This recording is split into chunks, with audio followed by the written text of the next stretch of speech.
우리 성경의 많은 부분이 변화를 말하고 있습니다. 이스라엘 백성들이 애굽에서 모세의 영도로 탈출을 했습니다. 그 이스라엘 백성들에게 많은 변화가 일어났습니다. 주거 환경이 변화되었고, 저희들이 일하는 형태가 변화되었고, 그리고 또 먹는 것도 변화되고 여러 가지 변화가 일어났습니다. 근데 그들의 가장 큰 변화는 무엇이었을까요? 이스라엘 백성들, 애굽에서 나온 이스라엘 백성들에게 일어났던 가장 공통적이고 가장 큰 변화는 저희들의 신분의 변화였습니다. 저희들이 노예가 되었다가 이제는 자율적인 자유인이 되었다고 하는 것입니다. 누구의 속박과 누구의 지배와 누구의 강압 속에서 사는 것이 아니라 이제는 자율적으로 명령에 복종하는, 순종해 나가는 그런 자유인이 되었다고 하는 것입니다. 우리 하나님을 만난 우리 성도들에게도 이런 변화가 일어납니다. 하나님을 모르다가 불신의 세계에서 살다가 우리 신앙생활을 시작하면 또 여러 가지 변화가 일어나죠. 교회에 나오게 되죠. 또 여러 성도들과 믿는 사람들끼리의 관계와 교제가 시작됩니다. 또 목사도 알게 되고 목사와의 관계도 만들어지고 또 새로운 지출도 일어납니다. 헌금하느라고. 세상만 알고 살던 사람들이 하나님이라고 하는 분이 살아계시구나 라고 하는 것을 알게 되죠. 오늘 본문 말씀처럼 우리 죄에 얽매여 있던 그런 사람들이 사망에서 이제는 은혜 가운데로, 성령의 법 가운데로 옮겨지는 변화가 일어납니다. 사랑을 알았다면 28 청춘부터 시작되는 이성의 사랑, 그리고 한 걸음 더 나아가면 부모의 사랑, 그렇게밖에 몰랐던 사람들이 이제는 하나님의 거룩한 사랑을 우리가 알게 되는 변화가 일어나는 것입니다. 결국 성도들이 하나님을 만나서 일어나는 가장 큰 변화 역시 그것도 우리 신분의 변화라는 거죠. 우리가 죄와 사망의 법에 얽매여 있던 우리 인생들이 이제는 하나님의 은혜 가운데로 하나님의 백성이 되어지고 하나님의 자녀가 되어지는 이러한 우리 신분의 변화가 일어났다고 하는 것입니다. 이 변화된 사람들이 갖고 있는 마음, 가져야 하는 마음, 당연히 있어야 하는 마음 몇 가지를 통해서 은혜를 나누려고 합니다. 하나님을 만나고 변화된 사람들은 첫 번째로 이런 마음을 가져야만 합니다. 가지고 있어야만 합니다. 어떤 마음이냐? 이 세상에 완성된 사람은 없다라고 하는 마음입니다. 완전한 사람은 없다라고 하는 말입니다. 이스라엘 백성도 여러분 다 하나님의 은혜로 가나안 땅을 향하여 애굽에서 탈출하여서 광야로 나왔지만 그 이스라엘 백성들 여러분 잘 아시는 바와 같이 애굽 땅에서 나왔던 1세대들은 갈렙과 여호수아만을 빼고는 들어간 가나안 땅, 하나님의 언약의 땅으로 들어간 사람들이 한 사람도 없었다는 것입니다. 다 저들은 광야에서 불신앙으로 심판받아서 멸망당했다는 거예요. 지금도 위대한 왕으로 이스라엘 사람들은 기억하고 있는 이스라엘 초대왕 사울 왕도 겸손 가운데서 어린 가운데 연약한 가운데 하나님의 부르심을 받고 기름을 부어 왕이 되게 하신 분이에요. 근데 저는 왕이 되어서 승승장구할 때 교만해졌고 하나님을 무시하는 마음이 생겨서 불신앙의 일들을 행했습니다.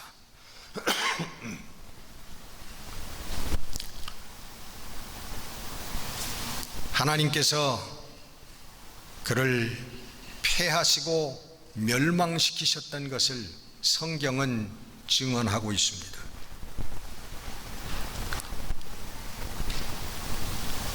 여러분, 우리 하나님을 만나고 하나님의 은혜로 변화받은 우리 성도들은 내가 하나님 앞에서 멸망받을 수 있는 부족한 인생이라고 하는 것을 깨달아야만 하고, 그리고 동일하게 다른 사람들도 나와 마찬가지로 부족하고 완전하지 못한 상태에 있다라고 하는 것을 우리는 깊이 인식해야만 하는 것입니다. 우리 사랑하는 형제 자매들을 나와 같이 연약하고 부족한 자리에 있지만 함께 하나님의 은혜로 완성을 향해서 나아가는 형제 자매들로 인식해야 된다고 하고, 그리고 그들을 그렇게 대해야 된다고 하는 것입니다. 그것은 여러분 긍휼입니다. 내가 부족한 만큼 저 사람도 부족하기에 우리는 긍휼의 마음을 가지고 그와 관계를 맺어야 한다고 하는 것입니다. 나는 부족하지만 저 사람은 완전해야 된다고 생각을 하고 부족한 모습을 보일 때 가차없이 비판하고 때리는 그것은 긍휼이 아닌 것입니다.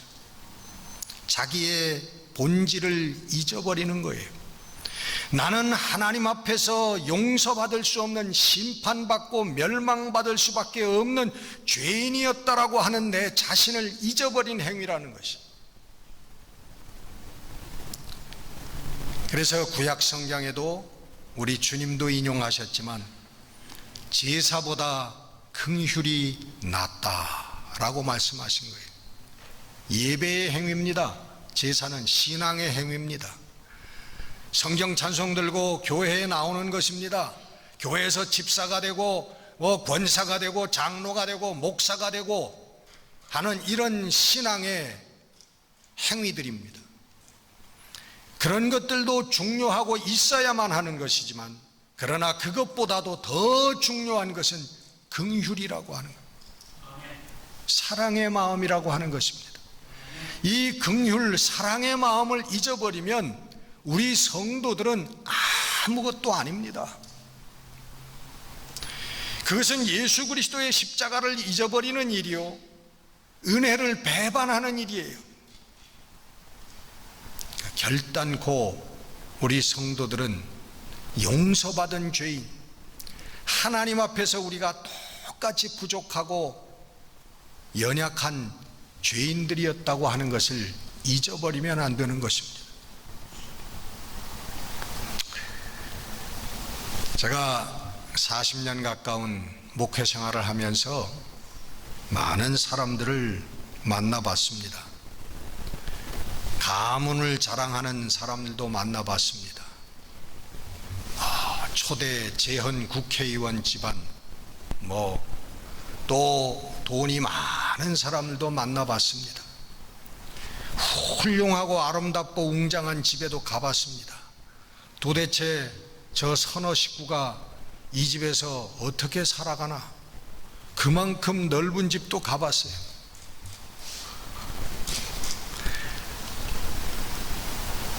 학벌이 좋은 사람도 만나봤습니다. 어디에서 무슨 대학을 나오고 무슨 대학원을 나오고 박사를 하고 지식이 많은 사람들도 만나봤습니다. 아름다운 미모를 가진 사람들도 만나봤습니다. 그런데 다 지나고 나서 제가 느끼는 것은 하나님 앞에서는 그런 것들이 다 의미와 가치가 없는 것들이라고 하는 것을 고백하게 되는 것입니다. 우리 인생들 어쩔 수 없이 거기에 그런 것에 끌려서 살지만은, 그러나 종국에 가서는 그것이 하나님 앞에서 아무런 의미도 가치도 없다라고 하는 것을 우리는 고백하고 훌훌 털어버려야만 하는 것입니다. 정말 우리의 삶에 하나님 앞에서 의미와 가치가 있는 것은 바로 긍휼입니다. 사랑입니다. 내 형제 자매를 정말 긍휼한 마음으로, 넓은 마음으로 저의 부족함을 안아주는 것, 이것이 하나님 앞에서 가장 아름다운 신앙 행위라고 하는 줄 믿으시기를 바랍니다.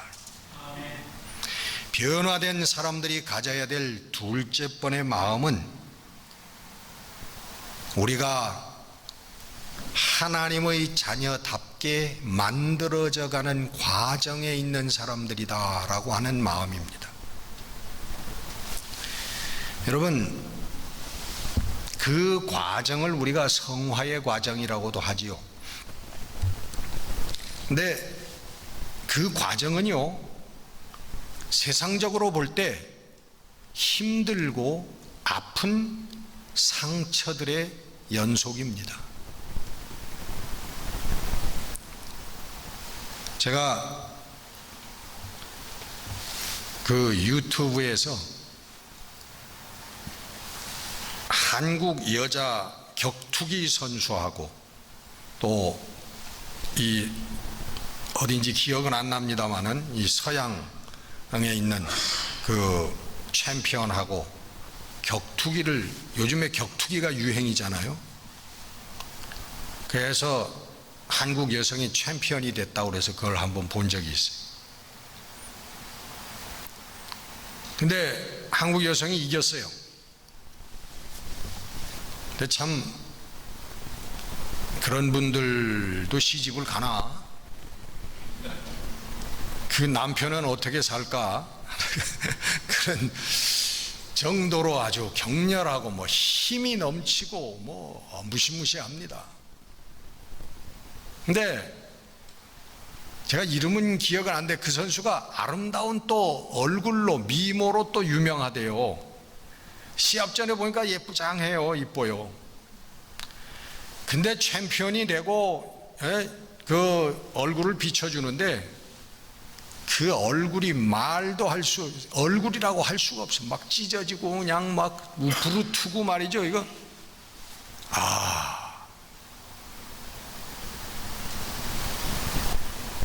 승리를 위한 영광의 상처라고 얘기할 수 있겠죠.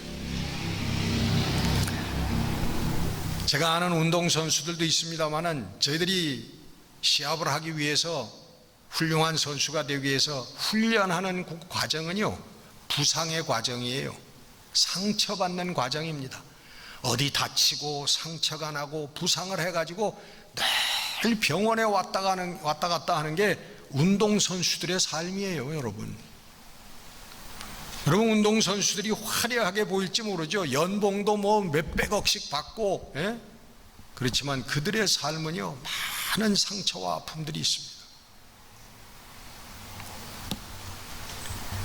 노예의 자리에서 자유인의 자리로, 사망에서 생명으로 옮겨진 것은 온전히 하나님의 은혜입니다.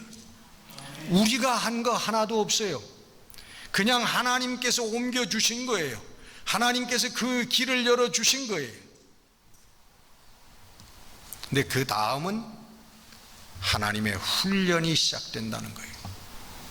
하나님의 자녀답게, 이제 하나님 신분이 바뀌었어요. 하나님의 자녀가 됐는데 이제는 하나님 자녀다운 자녀로 만들어지는 과정이 그 다음에 있다라고 하는 것입니다.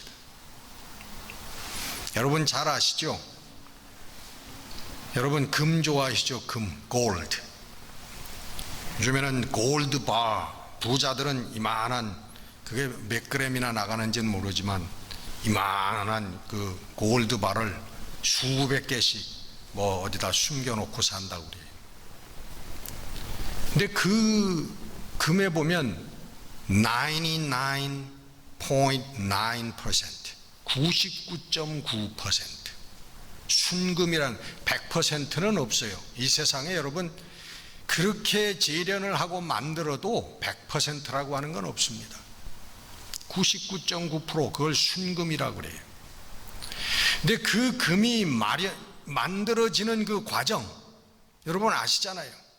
광산에서 돌을 캐내는 거예요. 돌을 캐내 가지고 그 돌을 부수는 겁니다. 잘게 부숴요. 그리고 거기서 금이 들어있는 그런 것들을 선별을 해 가지고 씻고 닦고 녹이는 겁니다. 용광로에 들어가서 녹여 가지고 무게에 따라서 금만 이렇게 나오도록 만드는 거예요.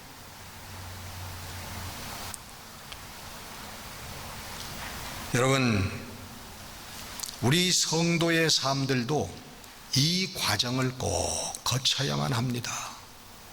이 과정을 거치지 못하면 99.9%의 성도가 될 수가 없는 거예요. 그냥 가만히 하나님이 간섭하지 아니하시고 훈련하지 아니하고 내버려 두면 여러분 어떻게 됩니까? 예? 여러분 가만히 우리 마음대로 내 마음대로 내 좋은 대로 살아왔더니 결과가 뭐였습니까?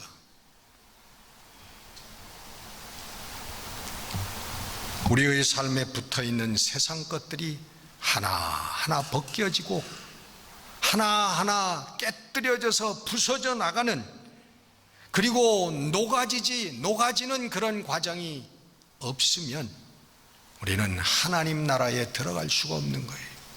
하나님 앞에 하나님의 자녀라고 성도라고 설 수가 없다는 것입니다. 그래서 우리는 아픔을 당할 때, 세상적으로 볼 때 왜 하나님이 나는 이런 거 안 주시나 할 때, 하나님이 나를 하나님의 자녀다운 자녀로 만들어가는 과정에 있구나. 여러분 그것을 꼭 마음속에 여러분 인식하시기를 바랍니다. 우리 변화된 사람들이 가져야 될 세 번째 마음은 뭐냐 하면, 이 모든 것이 하나님의 은혜로 이루어진다. 아멘. 이 생각입니다. 이 마음입니다. 이 믿음입니다. 이 말씀은 뭐냐? 모든 것이, 처음부터 끝까지 모든 것이 하나님의 은혜다라고 하는 것은 내가 할 수 있는 일, 내가 하는 일이라고 하는 것은 사실은 없다라고 하는 거예요. 이게 여러분 하나님의 은혜가, 모든 것이 하나님의 은혜입니다라고 고백하는 신앙의 마음입니다. 은혜는 여러분 우리 은혜 많이 받았습니다 라고 하는 은혜는 죄 사함을 받고 죄 없는 자, 의로운 자가 되어서 하나님의 자녀가 될 수 없는 내가 원인 모를 하나님의 사랑으로 죄 사함을 받고 이제는 의로워져서 하나님의 자녀가 되었다라고 하는 것이, 이것을 은혜라고 합니다. 카리스, 은혜라고 하는 거예요. 그런데 그 은혜는 거기에서 끝나는 것이 아니고요, 성경을 보면 하나님의 은혜라고 하는 것은 창조에서부터 마지막 새 하늘과 새 땅이 이루어지는 그때까지 그 모든 것이 하나님의 은혜로 이루어진다라고 하는 것을 선포하는 것이 성경인 줄 믿습니다. 그 말씀을 하시는 게 성경이에요. 모든 것이 하나님의 은혜로 이루어진다. 계시록 22장 13절에 보면 나는 알파요 오메가요 처음과 마지막이요 시작과 마침이라 그렇게 말씀하고 있습니다. 여러분, 우리들의 삶이, 우리들의 기쁨과 슬픔과 우리들의 희열과 우리들의 눈물이 다 하나님의 은혜 가운데 있다라고 하는 것을 믿으시기를 바랍니다. 아멘.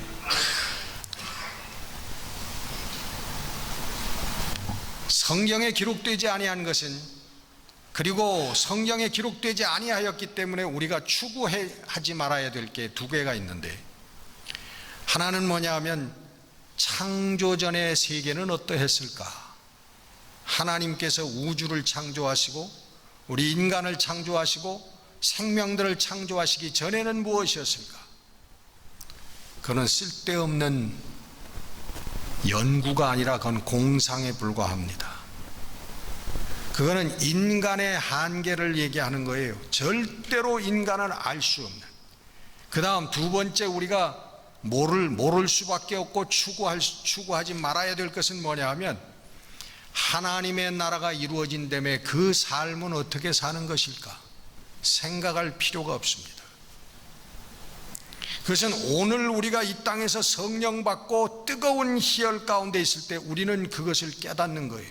아, 이렇게 기쁜 나라가 있구나, 이렇게 기쁜 삶이 있을 수 있구나.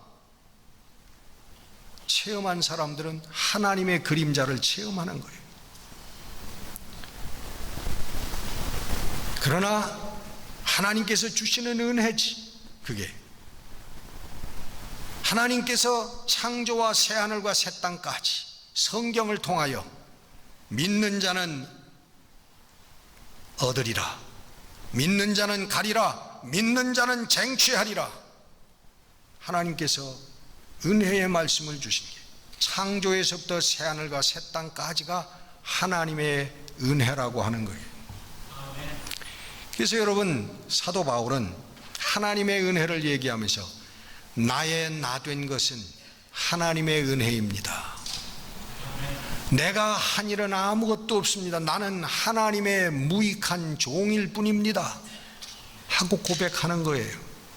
근데 그 마음속에 여러분 1% 아니 0.0001%만이라도 그래도 내가 조금은 했지요 라고 하는 마음이 있다면 그는 하나님과 상관이 없는 사람이 되어지는 거예요.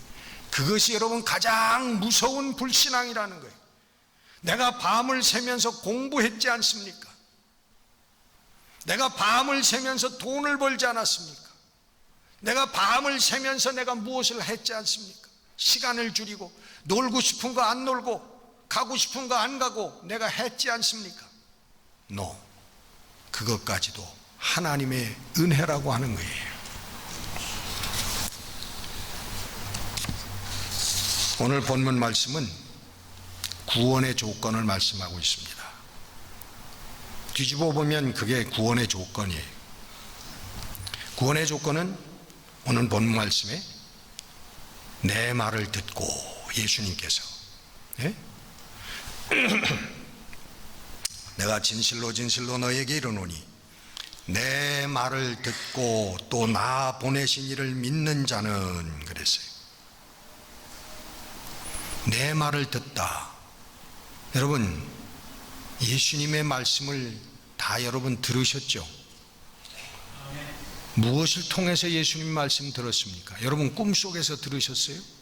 아니면 기도하는 가운데 예수님의 음성이 들렸습니까?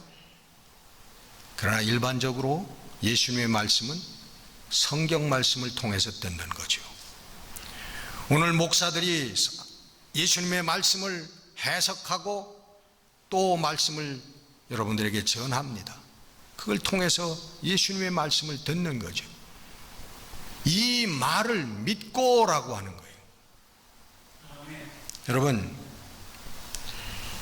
믿는다고 하는 것은 믿는 대로 사는 것을 의미하는 것입니다. 사는 걸 의미하는 거예요. 내가 아멘 그렇게 생각합니다, I agree with you. I think so. 이걸 얘기하는 게 아니에요. 믿는다라고 하는 것은 그 믿어지는 대로 하루하루 살아간다고 하는 것을 의미하는 것입니다. 그래서 여러분이 내 말을 믿고 예수님의 말씀을 믿고 한 것은 성령의 역사라는 거예요. 누가 믿어집니까? 예? 여러분 그 말을 듣고 예수님에 대한 증거의 말씀을 듣고 누가 믿었습니까? 어떻게 믿었습니까? 내 지식으로 믿었습니까? 내가 내 훈련으로 믿었습니까? 내 경험으로 믿었습니까? 아무도 몰라요. 언제 어떻게 그걸 믿게 되었는지 아무도 모른단 말이에요. 성령께서 그 믿음을, 그 말씀을 듣고 그 말씀을 믿게 하셨다는 거예요. 이거 역시 은혜죠. 그러니까 하나님의 은혜죠. 두 번째로 나 보내신 이를 믿는 것. 그분이 누구예요? 예수님을 보내신 분이 누구예요? 하나님이시죠. 하나님을 믿어요. 어떤 하나님을 믿습니까? 여러분 교회에 나오지 않는 분도요, 예수 안 믿는도 하나님 믿는다 그래요. 나 신을 믿는다. 그런 신이 아닙니다. 여기서 예수님께서 말씀하시는 것은 성경에 나와 있는 예수님의 아버지 하나님을 의미하는 거예요. 성경에 나와 있는 추상적인 신, 그런 신을 얘기하는 게 아닙니다. 그 하나님은, 성경에 나오는 하나님은 누구십니까? 창조주 하나님이세요.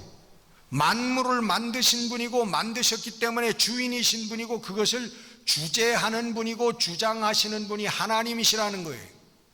이것을 믿는다는 거예요. 여러분, 만물의 주인 주재이신 하나님, 예수 그리스도를 보내셔서 십자가에 못 박아 나를 구원하신 하나님, 모든 것을 섭리하시고 운행하시는 하나님, 이것을 믿는다는 거예요. 아멘. 여러분, 이것이 진짜 믿어지는 순간, 하나님의 생명이 주어지는 순간이고 살아나는 시간인 줄 믿습니다. 오늘 말씀대로 내가 진실로 너희에게 이르노니 내 말을 듣고 또 나 보내신 이를 믿는 자는 영생을 얻었고 심판에 이르지 아니하나니 사망에서 생명으로 옮겼느니라. 아멘. 그래서 우리에게 필요한 건 뭐예요? 우리에게 필요한 건 믿음이란 말이죠. 그것을 믿는 거란 말이죠. 여러분, 성경이 요구하고 있는 것은, 우리 예수님께서 말씀하시고 있는 것은 단 하나, 믿음입니다. 내 말을 믿고 나 보내신 이를 믿는 자는, 믿음이잖아요. 믿게 되면 구원의 조건을 말씀하고 있습니다. 심플합니다. 믿음입니다. 여러분, 그 이유가 뭔 줄 아세요? 믿으면 하고 다른 얘기, 부언을 왜 안 하시는 줄 아세요? 믿으면, 진짜 믿으면 믿음대로 사라지기 때문에 그러는 거예요. 그게 여러분 너무나 자연스러운 것이고 당연한 것입니다. 예? 여러분 다 믿는 대로 살잖아요. 믿는 대로. 우리 육신적으로도 여러분 믿는 대로 삽니다. 믿지 않으면 여러분 생활을 어떻게 하겠어요? 예? 우리 표피적으로, 육신적으로, 세상적인 것도 다 약속과 믿음에 의해서 되어지는 거예요. 여러분, 신호등에 파란불이 있으면 안심하고 쭉 가고 빨간불이 있으면 서는 거 아니에요. 근데 빨간불도 믿지 못하고 파란불도 믿지 못하면 어떻게 됩니까? 사고가 나는 거죠. 빨간불에도 이거 파란불일 수도 있어 하고 가면은, 예? 그 다음에 눈 떠보면 병원에 누워 있는 거죠. 다 믿기 때문에. 우리 믿음과 약속으로 사는 게 우리 육신의 삶, 세상의 삶과 마찬가지로 하늘나라 가는 것도 하나님을 믿음으로 가는 거예요. 하나님이 계신 것을 믿음으로, 하나님이 주관하시는 것을 믿음으로, 하나님께서 모든 것을 섭리하시는 것을 믿음으로 가는 거예요.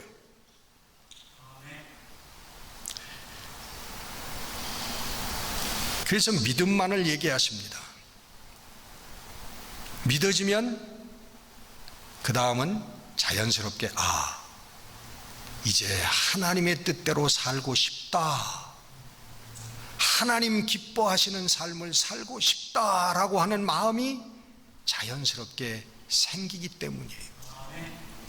내가 믿음을 갖고 하나님을 안다고 하면서도 이 땅의 출세와 이 땅의 부귀와 안락을 위해서 살고 싶다라고 하는 마음만 부글부글 끓어오른다면 하나님을 아는 사람이 아닙니다.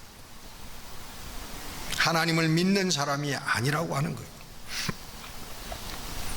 하나님을 만나면 창조주 하나님, 내 생명의 주인이 되시는 하나님을 만나면 그를 위하여 살고 싶다는 마음이 자연스럽게 나오게 되는 것입니다.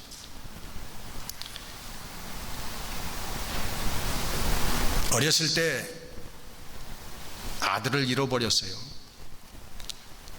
그래서 그 아들을 찾기 위해서 4살, 5살 된 그런 아들 한 몇 년을 뭐라 그러죠? 브로셔를 만들어서 나눠주고 수소문을 하고 못 찾았어요. 근데 10여 년이 지난 후에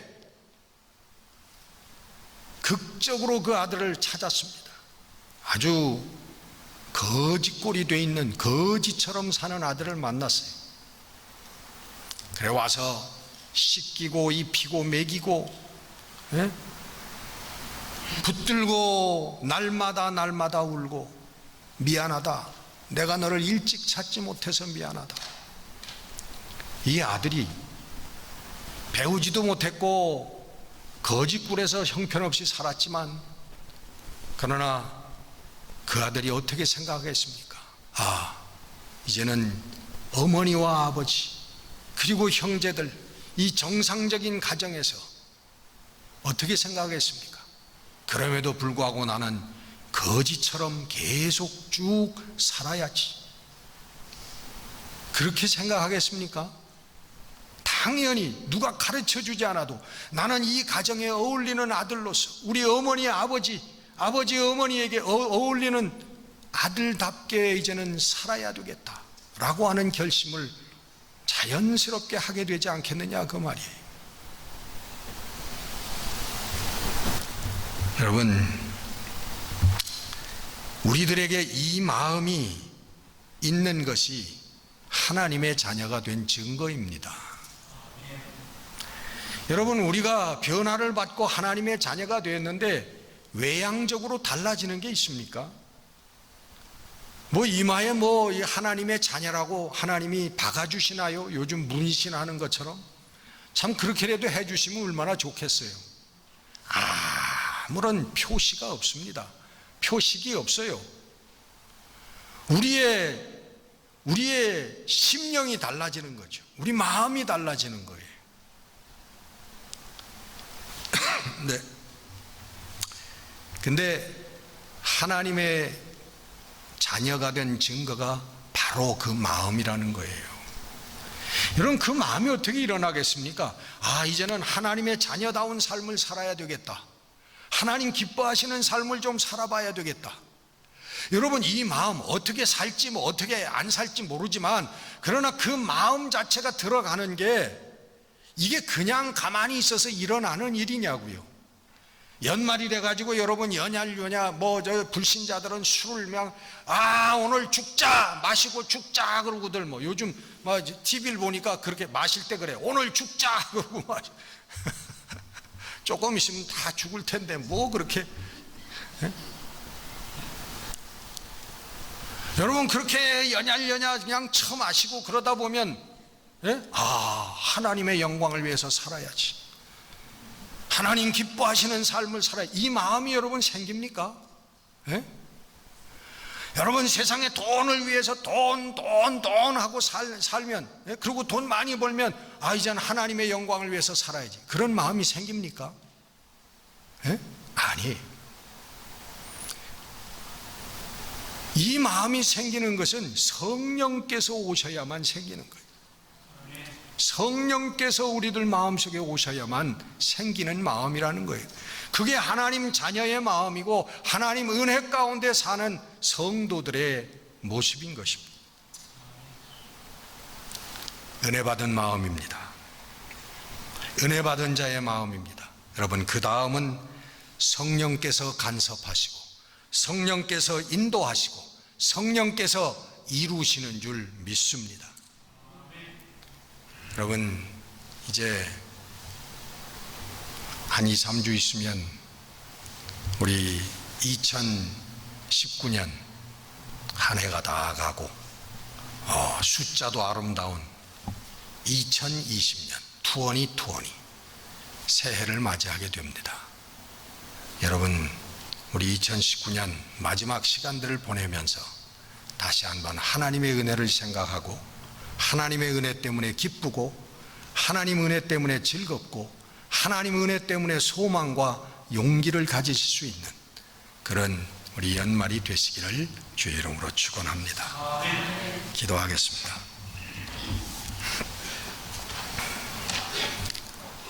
살아계신 우리 아버지 하나님, 우리를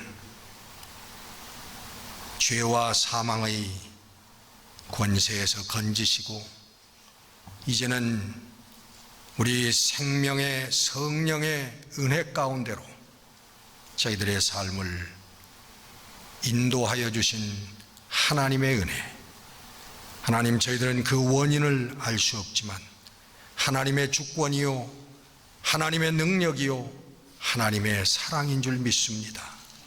하나님, 이 하나님의 은혜 가운데 들어와 있는 하나님의 자녀들답게 여러분 살 수 있는 저희들이 될 수 있도록 하나님 은혜를 베풀어 주시옵소서.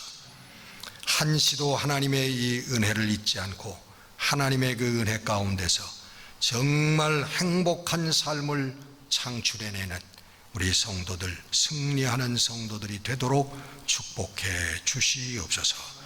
우리 주 예수 그리스도 이름으로 감사하며 기도드렸습니다. 아멘.